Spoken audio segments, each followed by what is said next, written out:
Saya bilang, tidak ada gunanya Anda IQ-nya tinggi, tapi pemalas, tidak memiliki disiplin. Yang penting adalah Anda sehat, mau berkorban untuk masa depan yang lebih cerah. Assalamualaikum warahmatullahi wabarakatuh. Halo teman-teman, bertemu kembali dengan saya. Kali ini kita akan membahas tentang hal yang mungkin banyak di antara kalian belum tahu. Terutama bagi mereka yang bersikeras menyebut Melayu itu sebagai satu bangsa yang sudah ada sejak zaman purba dengan satu nenek moyang yang sama. Mari kita lihat kenyataan yang ada, dan saya akan memulai dari kelompok yang jauh di negeri lain sebagai contoh nyata, yaitu orang Hui di Tiongkok. Kalau kalian paham siapa mereka dan dari mana asal nama mereka, kalian akan langsung paham apa sebenarnya arti kata Melayu itu sendiri. A few moments later. Siapa orang Hui itu? Dan dari mana asal nama Hui itu? Orang Hui itu bukan satu etnis yang sudah ada sejak ribuan tahun lalu dengan satu nenek moyang yang sama. Awalnya mereka itu kumpulan berbagai kelompok yang berbeda, pedagang Arab, pedagang Persia, orang Han yang memeluk Islam, dan suku-suku lokal lainnya yang tersebar di seluruh Tiongkok bagian barat dan tengah. Dan bahasanya pun tidak sama semua, guys. Setiap orang Hui itu punya bahasa sendiri-sendiri, bahasa ibu mereka, bahasa daerah mereka sendiri-sendiri, sesuai dengan leluhur dan moyang mereka masing-masing. Ada yang berbahasa Mandarin, ada yang berbahasa daerah barat laut, ada yang berbahasa daerah tengah, berbeda-beda tergantung dari mana asal leluhurnya. Mereka tidak punya bahasa yang sama sebagai satu kelompok. Lalu dari mana asal nama Hui itu? Nama itu bukan berasal dari nenek moyang mereka sendiri ya guys. Pada zaman dinasti Yuan, sekitar abad ke-13 sampai ke-14, orang Tiongkok itu menyebut semua orang asing itu yang datang dari wilayah barat dan beragama Islam dengan sebutan Hui-Hui. Awalnya itu sekedar sebutan untuk orang asing, bukan nama satu suku atau satu bangsa. Lama-lama disingkat jadi Hui dan melekat pada semua orang Muslim yang tinggal di Tiongkok. Tidak peduli dari mana asalnya.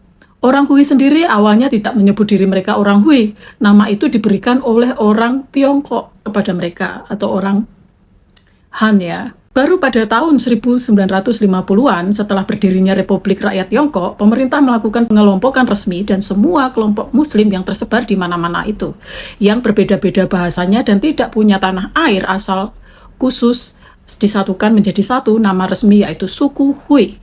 Jadi, nama Hui itu awalnya sekedar sebutan orang asing, baru belakangan dijadikan nama satu etnis oleh negara. Padahal asal-usul dan bahasanya berbeda-beda. Semua ini bisa diperiksa di Ensiklopedia Britannica dan catatan sejarah resmi. Tidak ada yang mengada-ngada ya. Kemudian kita kembali ke orang Melayu. Sejarahnya yang sama persis. Sekarang kita lihat orang Melayu. Persis sama polanya. Orang Melayu sendiri sebenarnya terbentuk dari kelompok kecil yang berbeda-beda asal-usul. Ya, orang Riau, orang Johor, orang Kedah, orang Perak, orang Minangkabau, orang Bugis, orang Jawa yang pindah ke Semenanjung, dan banyak lagi. Mereka berdatangan pada waktu yang berbeda-beda, dari tempat yang berbeda-beda. Masing-masing awalnya juga punya bahasa ibu sendiri-sendiri, bahasa Minang, bahasa Bugis, bahasa Jawa, bahasa Kedah, baru lama-lama memakai bahasa Melayu sebagai bahasa perhubungan bersama. Kemudian mereka bergaul, menikah, bertukar budaya, berasimilasi, lama-lama perbedaan asalnya makin kabur, dan akhirnya menyatu menjadi satu masyarakat yang kita kenal sebagai orang Melayu. Bahkan nama Melayu itu pun awalnya nama sebuah kawasan dan pelabuhan lama, bukan nama satu bangsa yang turun-temurun dari zaman purba. Baru belakangan nama itu dipakai untuk menyebut semua orang yang tinggal di kawasan itu dan memakai bahasa yang sama. Ini pun bisa diperiksa di Ensiklopedia Britannica dan catatan sejarah menjelaskan hal yang sama persis. Dan bahasa Melayu pun membuktikannya. Dipakai di Malaysia, Brunei, Singapura, Riau, Sumatera, Kalimantan, bagian selatan Thailand, sampai ke perbatasan Vietnam dan Kamboja. Di Vietnam sendiri, sejak zaman kerajaan Champa di pesisir tengah negara itu, rakyatnya berkerabat dekat dengan kita dan berbahasa satu rumpun yang sama. Bahasa Melayu juga dipakai sebagai bahasa perdagangan yang dipahami di seluruh kawasan sampai ke pelabuhan-pelabuhan Indo-Cina. Bukan milik satu negara saja, ya. Jadi Melayu sama dengan nama kawasan dan bahasa, bukan nama bangsa. Oke? Jadi jelas sekali, kata Melayu itu sebenarnya nama kawasan dan bahasa, bukan nama satu bangsa yang berasal dari satu asal-usul yang sama. Persis sama seperti nama Hui, banyak asal-usul, banyak bahasa ibu, baru disatukan oleh satu nama belakangan. Kalau sekedar tinggal di satu kawasan dan memakai bahasa yang sama saja sudah disebut bangsa, berarti bahasa Inggris itu bangsa Jerman dong, bangsa Spanyol itu bangsa Latin dong. Bahasa yang sama dipakai banyak negara itu tidak otomatis membuat mereka satu bangsa. Oke? Bangsa itu baru ada ketika berbagai kelompok yang berbeda memutuskan secara sadar untuk bersatu menjadi satu. Dengan satu tanah air, satu bangsa, satu bahasa yang disepakati bersama. Itulah yang belum terjadi pada orang Melayu. Yang ada hanyalah banyak kelompok yang kebetulan tinggal di satu kawasan dan memakai bahasa yang sama. Jadi inilah bedanya dengan Indonesia. Ini yang harus kalian pelajari. Ya. Sekarang bandingkan dengan Indonesia, disinilah letak perbedaannya yang besar sekali.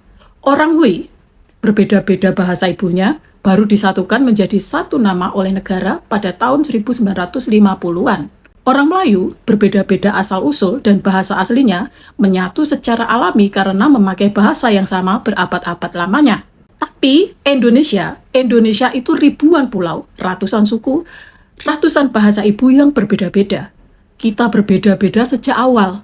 Kita tidak kebetulan tinggal di satu kawasan yang sempit. Pada tanggal 28 Oktober 1928, jauh sebelum negara Malaysia terbentuk, jauh sebelum orang Hui ditetapkan sebagai satu etnis, para pemuda dari ujung Aceh sampai Papua berkumpul dan memutuskan sendiri dengan sadar. Satu tanah air, Indonesia. Satu bangsa, bangsa Indonesia. Satu bahasa, bahasa Indonesia. Bukan negara yang menyatukan kita yang menyatukan diri sendiri. Kita tetap memelihara bahasa daerah kita masing-masing, tapi kita memilih satu bahasa persatuan bersama, bukan karena kebetulan, tapi karena keputusan bersama, untuk menjadi satu keluarga besar, yaitu Indonesia.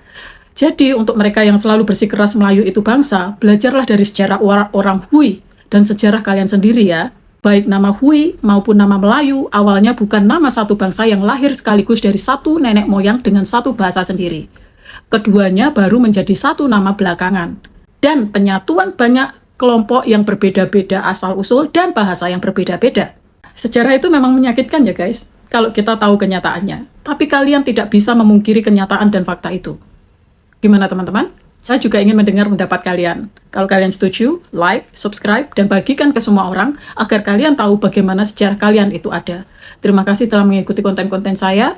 Tetap setia untuk mendapatkan konten-konten edukasi selanjutnya. Wassalamualaikum warahmatullahi wabarakatuh. Tanah air, ku tidak lupakan, kan terkenang selama hidupku. Proklamasi kami bangsa Indonesia dengan ini menyatakan kemerdekaan Indonesia.